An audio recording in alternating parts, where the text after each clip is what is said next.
Elina Faure, vous êtes la présidente de l'association Asama. Quelle est la mission de cette association? Nous avons 3 objectifs principaux. Le premier objectif est l'éducation, le second la santé et le troisième la reforestation. Et vos moyens d'intervention, vous intervenez depuis la France ou vous intervenez localement? Je dirais les deux. Depuis la France, nous voyons grâce aux mails et au WhatsApp ce que font nos 2 intervenants sur place. Nous avons un dénommé Lucien qui s'occupe de tout l'aspect technique et infrastructure et une dame qui s'appelle Honorette et qui, elle, s'occupe des coopératives féminines et qui suit l'éducation de tous. Et les membres français de l'association viennent régulièrement à Madagascar Chaque année, nous faisons une mission d'environ 8 jours sur place et nous vérifions ainsi ce qui a été fait, ce qui a été demandé, ce qui a été dépensé, de façon à être sûr que tout aille là où nous voulons. Et cette association, elle intervient dans une région particulière et elle intervient depuis longtemps?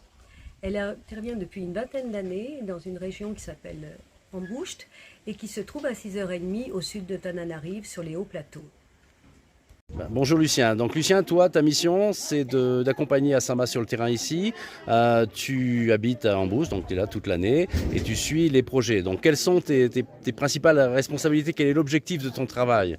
Oui, je suis ici pour que l'argent qui vient de l'extérieur et qui vient de l'Asama soit utilisé, bien utilisé par les habitants ou par les associations qui sont installées ici. Et moi, je vérifie toutes les constructions que l'Asama a financées et que les financements soient bien à son objectif. Et c'est pour cela que je suis ici et je viens ici tous les mois pour des suivis des travaux et pour des contrôles des activités qui sont ici D'accord. dans le village. Et c'est quoi les projets dont tu es le plus fier de ceux que tu as réalisés? Oui, je suis fier d'être ici parce qu'on a fait tous les travaux dans le but de pouvoir aider les gens à avoir des vies meilleures. Et c'est pour cela qu'on est ici et je suis heureux d'aider les gens pour obtenir tous ces objectifs. Et c'est avec plaisir que je fais ce travail-là. Merci Lucien et bravo pour ton engagement. Merci. Bonjour, donc vous êtes Honorette et vous aidez Asama dans ses activités sur le terrain ici. C'est quoi votre mission? Ma mission, c'est de suivre et d'accompagner surtout les 2 coopératives qui se trouvent ici à Mourafène et à Mourafène. D'accord. Et ces coopératives, leur travail, c'est de faire quoi? On entend le bruit des machines à coudre là.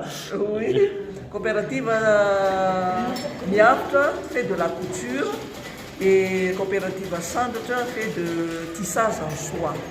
D'accord. Oui. Et donc, comment vous vivez à Asama? Parce que vous vivez ici sur place tout le temps. Vous êtes une des 2 correspondants locaux de l'association. Je ne vis pas ici à Mourafène, Non. mais un peu plus loin à Amboucht. Mais je descends ici pour l'accompagner, pour contrôler ce qu'ils ont fait. 2 fois par mois ou 1 fois par mois, 3 fois par mois, même si on le veut, pour donner des formations et pour donner quelques conseils pour qu'elles trouvent des débouchés pour leur production. leurs produits. Et donc là, on a parlé de couture, mais elles font aussi autre chose. Vous m'avez parlé de savon, confiture. Non, on essaie d'élargir l'horizon, quoi.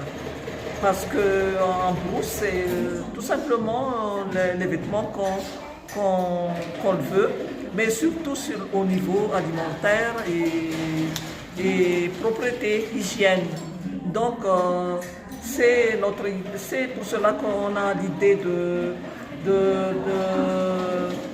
faire de formation de savon et de tourner les fruits ou autres pour faire des confitures ou sécher ou confiture ou compote comme ça. D'accord. Et vous m'avez dit que vous vouliez nous présenter la présidente de la coopérative. Alors, elle est juste à côté de vous. Donc, vous êtes la présidente de la coopérative. Donc, vous vous appelez comment? Moi, je m'appelle Henriette. Et vous êtes institutrice Oui, à l'école de à l'été, Ronapi. Un peu plus loin d'ici. Merci beaucoup à toutes les deux. Qu'est-ce que vous faites ici? Nous faisons des coutures, des sacs à dames, Pour le sac pour les dames? oui. Et après ces sacs, vous les vendez? Nous vendrons au marché ou sur place. Sur place ici. Et vous êtes combien de dames à travailler dans cette coopérative? Vous êtes combien de femmes à travailler ici? Oui. Il y a 16 16 personnes. personnes Très bien. dans notre coopérative. D'accord. Et vous vous appelez? Quel est votre... Notre coopérative s'appelle Miaft. Ok. Merci beaucoup.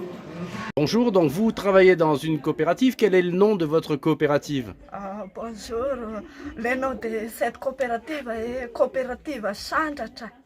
Et qu'est-ce qu'on fait dans cette coopérative? Quel est le travail?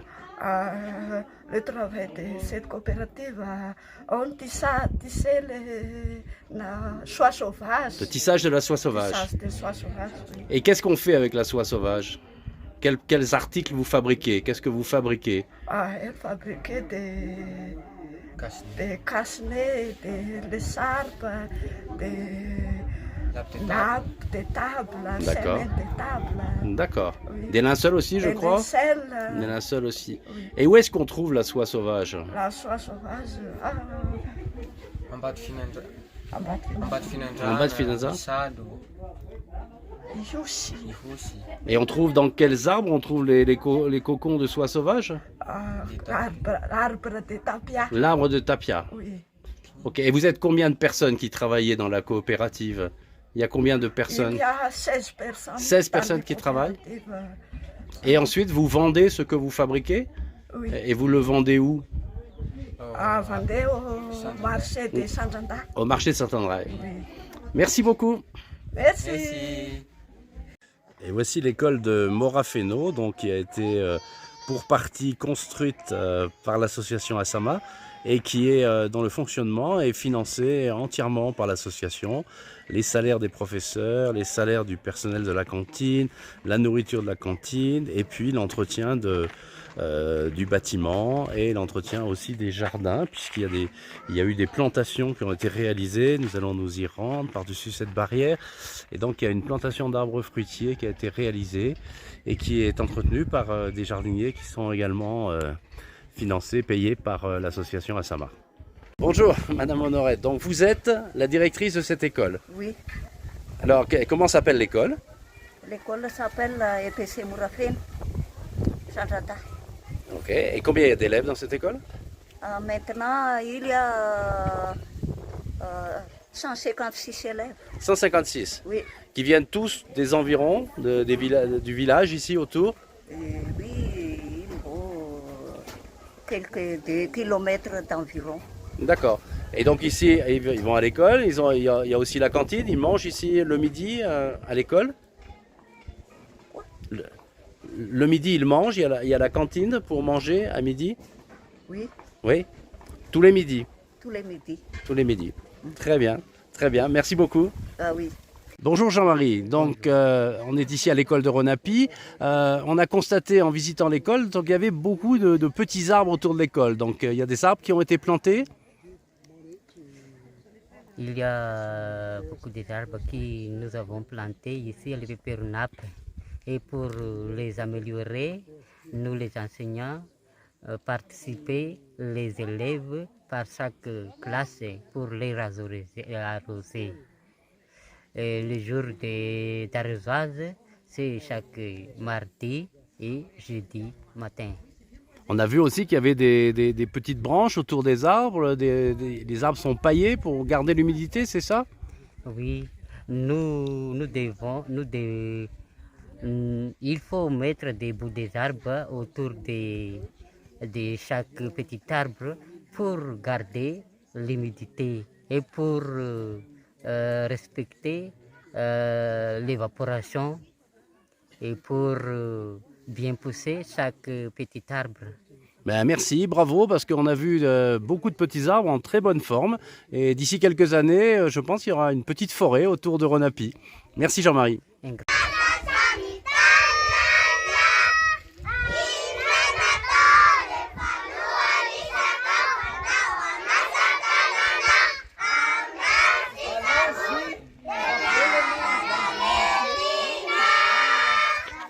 Bonjour, vous êtes le directeur de cette école. Comment s'appelle cette école? Cette école s'appelle l'école primaire publique en Boustan-Nabopo. Il y a combien d'enfants qui viennent étudier dans votre école? Il y a 115 élèves étudiés dans votre école. Et combien y a-t-il de classes en fait dans cette école? Il y a 6 classes. 6 classes? 6 classes. Ok, merci beaucoup. Merci.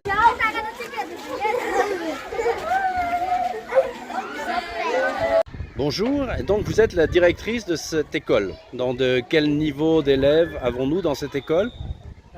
Bonjour à tous, je suis la directrice du collège d'Ambustan-Mboupou. Mon effectif dans l'établissement est 135 environ.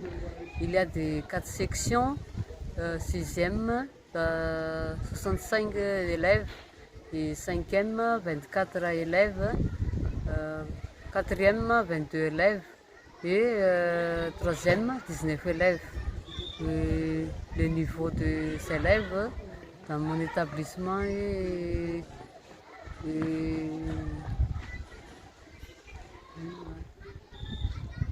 un pas.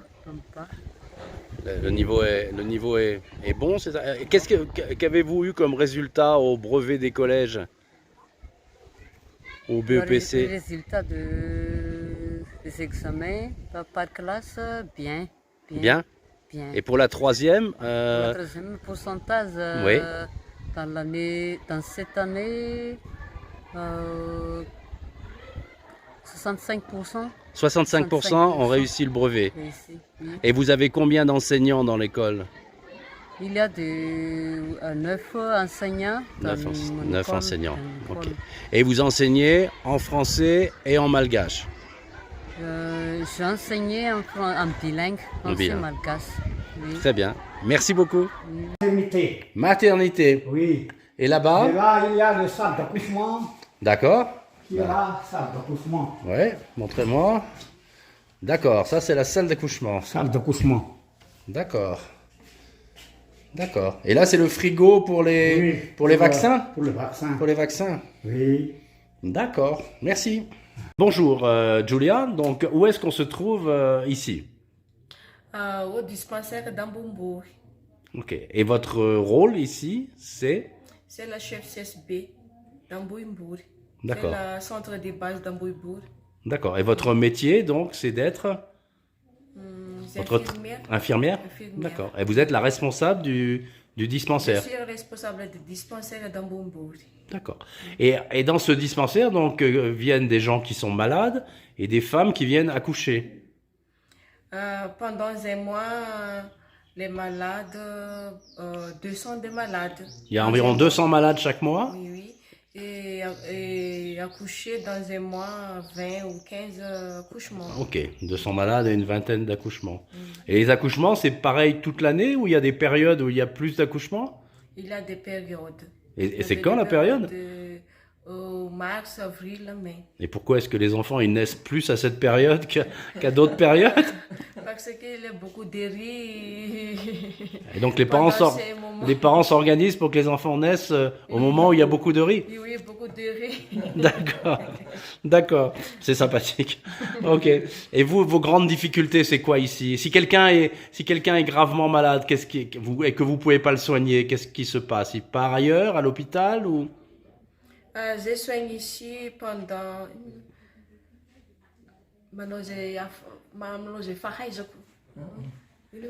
Oui, tu fais tout ce que tu... Tout ce qui est possible ici. je fais tout ce que possible Et si c'est plus grave? et le plus grave, j'ai référé au centre chercheur Rambouche. Ok, ok. Merci. Bonjour monsieur, donc vous êtes le maire de cette commune. Oui, monsieur, je suis le maire de la commune rurale de Saint-André. Bonjour. Bonjour. Alors Saint-André, c'est combien d'habitants? Saint-André, nous avons 30 000. 30 000 habitants? À peu près. D'accord. Et vous êtes ici, vous travaillez avec l'association Assama sur une grande plantation d'arbres. Quel est l'intérêt pour la commune et pour les habitants de replanter ces arbres? Je crois qu'on a planté à peu près 10 000 arbres ici. Oui, l'intérêt, c'est de grand intérêt pour la commune. Tout d'abord pour verdir la surface déniée. Oui. Ensuite, on cultive aussi des arbres fruitiers pour les habitants, pour les bénéficiaires. Pour gérer des revenus, pour consommer soi-même et pour gérer des revenus. Oui, c'est un travail à collaborer avec l'Achama. Oui. On cultive aussi des arbres pour... plutôt on demande de cultiver des plantes légumineuses pour la nourriture des gens du village. Oui, oui, oui, oui. Et aussi pour fertiliser le sol.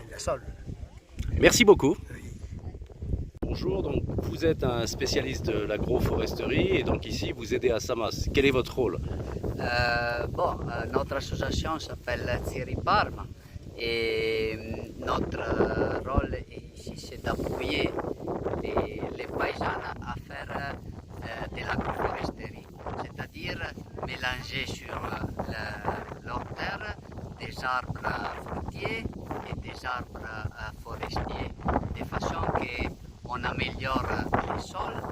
Et avec les arbres fruitiers, on peut avoir des productions qui puissent amener des revenus importants pour les populations, les gens d'ici.